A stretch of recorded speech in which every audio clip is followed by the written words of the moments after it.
everyone! Welcome back to another vlog. It's me, Nikki, and today, I am already here in Ilocos. Actually, guys, dumating na ako nung Thursday pa lang. I really tried to settle down first. I fixed my stuff here. Kahit hindi ko pa siya natapos hanggang ngayon kasi ang dami ko rin bit-bit dito kasi hindi na nga ako umuwi ng Dumaguete. So, halos lahat ng gamit ko is nandito na kasi hindi ko rin maiwan kina tita because magre-renovate sila anytime soon ng bahay. I left Manila Wednesday night. So, before leaving, I returned my name badge and my ID. So, pumunta muna akong Okada. That was also the time na mayroong debate. So, sobrang busy and strict yung security. And then, after going there, dinate ko muna yung sarili ko sa SM MOA or sa MOA. Walang kamatayang pag MOA yan. So, after nun, umuwi na rin ako sa dorm. Tapos, tinapos ko na yung pagpapack ng aking mga gamit. I will throw you! So, the cup noodles. So, tinapos ko lang yung pag-i-impake ko and then nag-decide ako na ipa-cargo na lang yung iba kong mga gamit. So, tumawag ako sa Partas and then pinadala ko na lang dun sa kanilang Pasay branch yung aking mga ibang gamit. So, ayan sila. Pinidyohan ko lang yung waybill.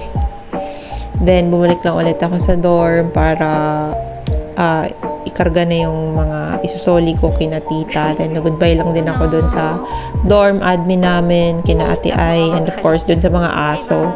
And syempre, kina kuya, wala dyan si Kuya Rocky. So, yan si Kuya Mac na lang. Then, sinundo ako ni Tito Manny. Tapos, umuwi ako muna kina tita. Tapos, andun din si Lucas. Yan. So, na yan. Nagbabay lang ako. Diyan din sila papang. So, i-blur lang natin kasi blurred talaga yung camera ko. Nag-resign ako nung Saturday and then medyo quick lang naman because I did an immediate resignation. Refix my stuff also. So, kaya medyo napabilis talaga lahat. In less than a week, nandito na agad ako. Siyempre, mixed emotions ako that time. I wasn't very happy and excited as what I've imagined. Mararamdaman ko na mamimiss ko rin siyempre yung mga naging katrabaho ko sa Okada and of course, yung mismong trabaho ko din, syempre, mamimiss ko rin naman yun.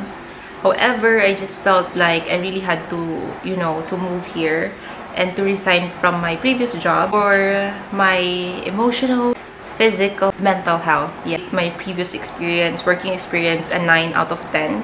Overall, it was a very positive experience and I would highly suggest you guys kung naghahanap kayo ng work, it's one of the best companies kung gusto nyo sa casino o sa hotel here in the country, not just in Manila, and probably even in Asia. So, it's something to be proud of as an ex-employee.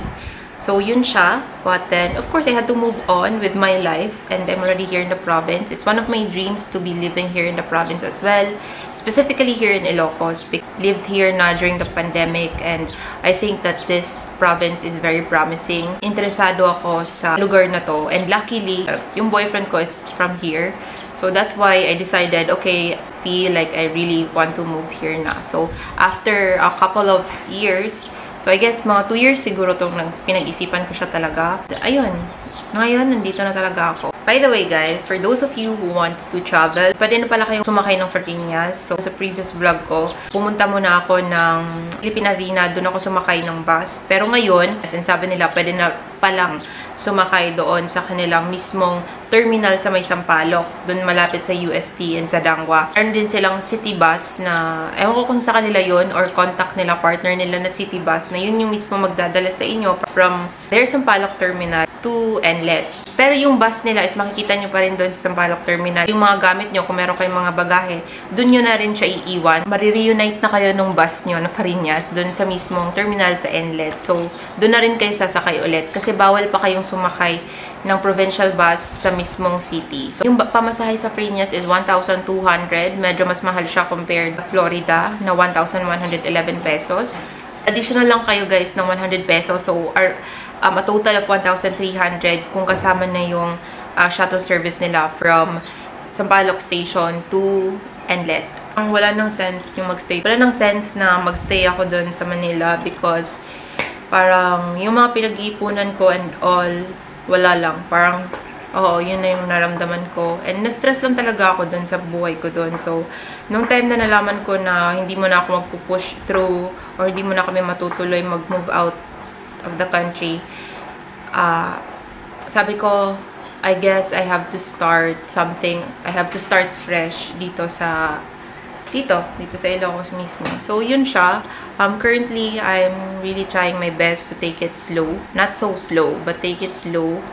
And be joyful in every day because nung mga nakaraan talaga sobrang stress talaga ako. That's why I haven't been vlogging as well. I feel better naman now. That's why I'm already vlogging. And of course, you can see me smiling. Kasi ang hirap din mag-ngisi-ngisi sa camera, guys. Kung deep inside, medyo malungkot talaga ako. So, yun siya. I bow down to those people na kaya nila. Pero ako kasi medyo nahihirapan ako pagka ganon. Nahihirapan akong mag-smile, pero deep inside, alam ko namang hindi ako okay. That's why kung makikita niya na hindi ako nagba-vlog, it's probably because I'm super duper happy or I'm super duper busy or talagang there's something wrong with me. So, yun siya. Sa vlog na to, gusto kong magpasalamat sa mga nakatrabaho ko, especially sa aking mga kabatchmates. I really tried my best na maging mabuting katrabaho. Sobrang nagpapasalamat ako sa mga ka-workmates ko, especially kina Glyza, kina Pauline, kina Kimchi, kina Brooke, and kina Gracia. Oo, kasi sila talaga yung parang naging friendly ko. And of course, yung sa mga kalaker ko, sila Joanne, sila Miko, sila Rex, sila Jexter, sila RJ, sila Jex, sila Jebs na laging nagbibigay ng pagkain sa akin, sila Karen. Na-miss ko din yung mga asaran, inisan. Of course, sila Chauvin pala, Diyos ko Lord. Oo. Tapos, sino pa ba? Marami pa ako, sila Ate Mayan. Actually, guys, sobrang dami kong kabatch din. Hindi ko na siguro ma-mention dito sa vlog na to. Pero dito sa mga photos, alam niyo naman na siguro na kahit hindi kayo kasama dito sa picture. Pero, I'm really thankful because you're the reason why naging masayang experience ko sa Okada. So, yun siya. And of course, sa aking mga supervisors na hindi ko kakilala lahat by names. But then, ang naalala ko lang talaga pag tinatanong ako, masaya yung mga katrabaho ko noon. And actually, guys, sobrang dami kasi namin. Hindi ko sila maalala lahat sa pangalan. Pero yung mukha nila is hindi ko makakalimutan. I really hope na makita ko sila Glyza, sila Gracia na maging bisor na, maging manager na Okada. Char. Naalala ko talaga yung day na nag-resign ako. Nangiyak-ngiyak si Kimchi. And medyo nainis ako doon. Kasi bakit ka umiiyak? Tapos ako doon nasi-stress na kasi ako kaya hindi ko siya ma-attend ng maayos. Parang everything happened really fast. But, ayun. I hope that she understands naman na stress talaga ako doon. Ayun. I wish everyone good luck. Char. Tsaka magkikita pa naman tayo. Duh.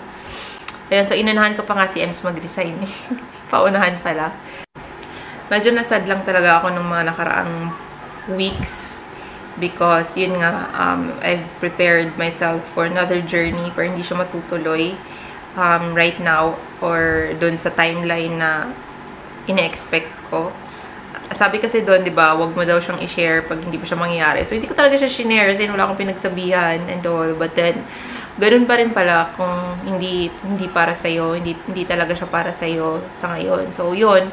Medyo medyo nasad ako. Hindi naman depressed, pero medyo nasad ako doon. So, isa rin siya sa pinakamalaking factor kung bakit mas napabilis yung resignation ko. So, sorry if hindi ako sobrang consistent sa aking vlogs. Kasi ang dami ko ding pinaggagawa ng mga nakaraan. I don't wanna stress myself out. Kasi I don't want to karaganing ma-burn out ko again. Because I've experienced naman na before yung na-burn out ko sige ko vlog and all. So, yes, if feeling na ko, kailangan ko mag-rest. If dili ko ganahan mag-upload kay wala jud ko sa mood or wala jud ko energy, then I don't make vlogs. So, muna siya. But currently, I do have collaboration. So, watch out for that. I am very excited and I'm very thankful for that too. So, yun! Happy for that. And yun siya, guys. Thank you so much for watching this vlog. I hope to see you soon. And once again, thank you so much for being with me. This has been Nikki. I'll see you again in my next vlog. Okay.